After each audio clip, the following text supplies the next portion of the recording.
In the latter half of the 19th century, King Sam Houston's belief in Texas destiny had long since tamed the American continent.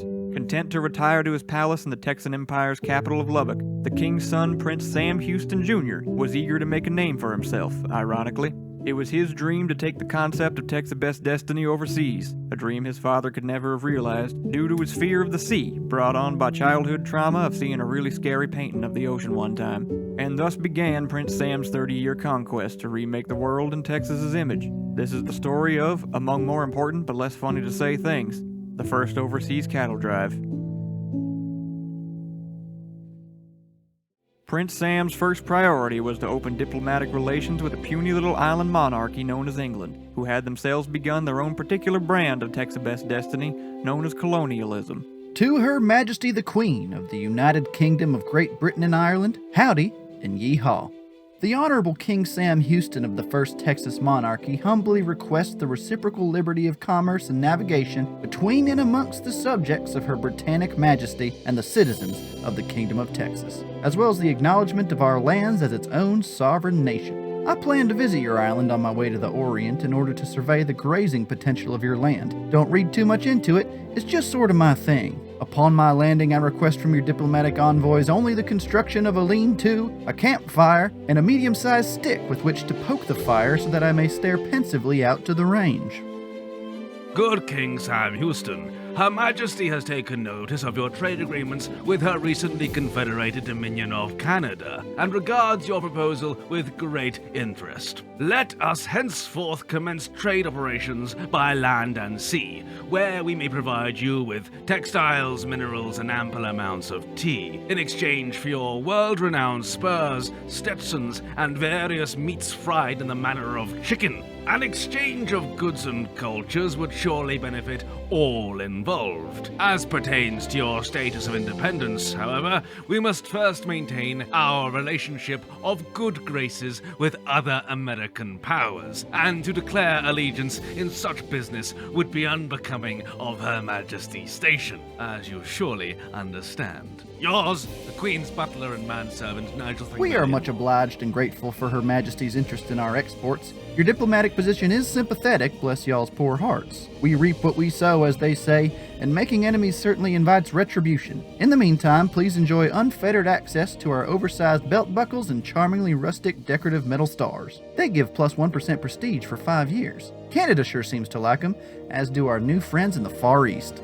We observe that you've recently taken a treaty port in China as well, and the Queen looks forward to your colonial co-cooperation in the East Indies. Your spreading influence is impressive indeed, though we caution you to be wary. Great Britain is no stranger to the pitfalls of burgeoning empires, particularly when they interfere in the affairs of a higher power. We trust you'll conduct your business responsibly with the proper respect for local authorities. Incidentally, the Queen would like to know how you found the tea we sent over. We were quite proud of it, but you never said anything.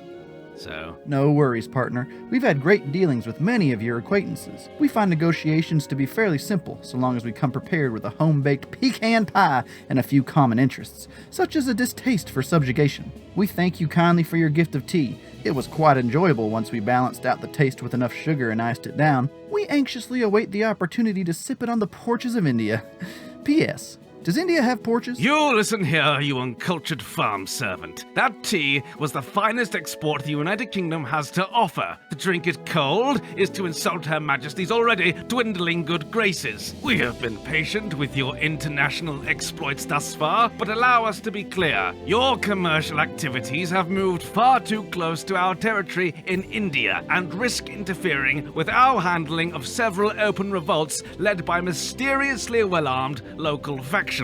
Our search for their supplier has, however, led us to discover your barrel-aged whiskey. We believe you've been holding out on us, you rascals, and request some forthwith in our next shipment. You may, however, leave out the bottles of your barbecued sauce. I'm deeply concerned the devilish concoction of spices has put the entirety of Sheffield in hospital. Honestly, that's my bad with the barbecue sauce. I thought it might be too much for y'all after hearing reports of the impossibly low bone density and sickly translucent skin of your royal family. Our whiskey, however, has become a bit of an overseas favorite, along with our firearms. Sorry to hear they've been giving you trouble, but I suppose that's what happens when you take over most of the world. Sounds like you'll be giving up that foothold in the East soon, so if you find yourself in need of that tea you love so much, give us a holler. We got a real good relationship with the suppliers, and we can sweeten it up for you.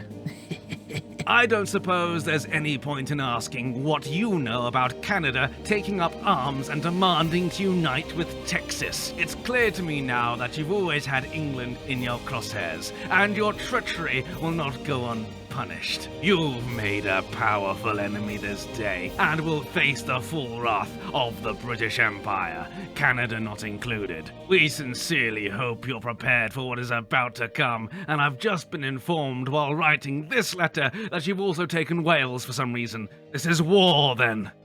P.S. The Queen would forever be in your debt if you could enclose some of that pie you mentioned earlier. That would be marvelous. Thank you. Respectfully, come and take it. The Queen did, in fact, come and take it, leading to the Great Pecan Ploy of 1878, known as the Cheeky Turnover in Great Britain, where Sam Houston Jr. employed a master stroke of statecraft so clever that it would rewrite what was possible in the game of diplomacy. Upon presenting the pie at Buckingham Palace, Houston cleverly concealed his clenched fist behind the pie, out of view of Queen Victoria, before thrusting his hand clear through the pleasant pecan pastry, punching her in the face. The entire Queen's Guard fainted at the sight in unison, allowing themselves to be easily hogtied. And with that, the British Isles fell under the power of the Houston dynasty, where it would remain until the end of time. 1936. Ta-da!